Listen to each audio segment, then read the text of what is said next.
嗱，我知道大家都叫居屋2026，但係其實官方咧係叫居屋2025噶。新居屋終於接受申請啦，唔想填錯表被 DQ， 即刻俾3分鐘我聽熟呢一個申請攻略啦。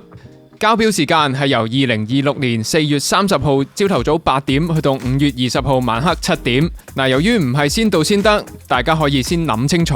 睇定啲先至交表。白表人士一表抽勻居屋同埋白居二，成為650蚊。綠表合併申請居屋同埋綠置居就只係需要350蚊啫。一人申請者入息上限就係3萬蚊，資產上限61萬5千蚊。家庭申請者入息上限6萬蚊，資產上限123萬蚊。五大屋苑方面，今次呢就有啟陽苑、裕豐苑、映輝苑、匯禧苑、朗豐苑，加埋綠置居嘅盛智苑。不過留意翻，政府今次係抽起咗2000個名額，係俾宏福苑災民優先揀樓噶，所以今期居屋實際係會大減去到6926伙。如果你係40歲以下青年，前2次連續抽唔中居屋，而且唔係被 DQ 嘅話，今年最多可以有3個抽籤機會，中籤率係會大增噶，但係小心復位，就係揀咗青年計劃就唔可以參加家有長者或者係家有初生計劃。喺揀樓次序上高，長者同埋嬰兒隊永遠排先過青年計劃嘅普通家庭隊，所以屋企有60歲以上長者或者係3歲以下嘅 BB 呢，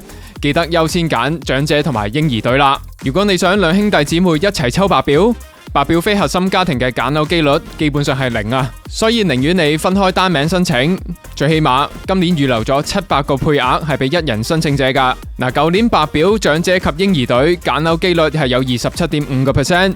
綠表只係得9% 啫。